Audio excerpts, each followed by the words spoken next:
कितना भी बड़ा पापी हो तो क्या करे, बोले भगवान की सेवा करे, भगवान की कथा सुने, जो भगवान के भक्त हैं उनके दर्शन करता रहे, भगवान के तीर्थों में जाता रहे, भगवान का नाम बार बार पुकारता रहे, तो जो तपस्या से भी मुक्ति नहीं होती उन पापों की, वो भगवान की कथा से सहज मुक्ति हो जाती है उन पापों से।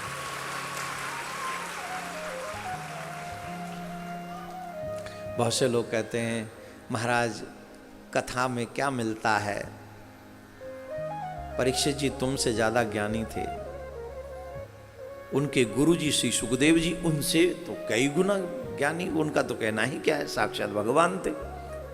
उनके द्वारा ये मार्ग बताया गया है। भक्ति के मार्ग पर चलकर बड़े से बड़े पाप नष्ट हो जाते हैं। भगवान की कथा में वो सामर्थ्य है कि तुम अपने एक जन्म में उतने पाप कर भी नहीं सकते जितना भगवान के एक श्लोक, उनकी कथा का एक श्लोक तुम्हारे पापों को नष्ट कर सकता। पर इसका मतलब ये आजादी नहीं है कि जब तुम जीवर के पाप कर लो फिर बाद में कथा सो, इतने पाप हो गए तो तुम कथा में आ ही नहीं पाओगे, ये भी सावधानी से समझें। बोले पहले तो आराम से चकाचक कर लें फिर चलेंगे इकट्ठे, वो संभावना ही नहीं है। जब आप पाप में आपका चित्त लग जाता है तो भगवान आपको शत्रु नजर आते हैं, भगवान के भक्त भी आपको उनमें लाखों करोड़ों कमियां नजर आ जाती हैं,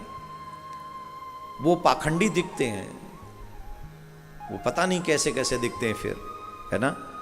तो ये कब होता है, जब हमारे पापों का भार बहुत हो जाता है। इसलिए हमको क्या करना चाहिए, जिन्हें अपने भगवत गुणानुरागी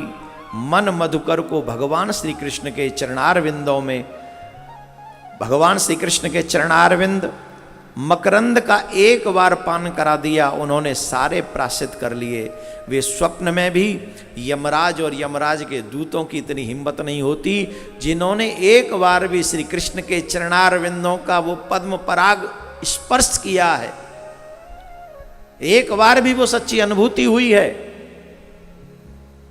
तो जीवन पर्यंत, एक जन्म में नहीं अनेकानेक जन्मों में यमराज की तो कोई बात ही नहीं, यमराज, यमराज के दूत उसे स्वप्न में भी नहीं छू सकते। तो आप लोग डरते क्यों हो, आप लोग तो गुरु जी के द्वारा भगवान की शरणागति स्वीकार कर चुके हो।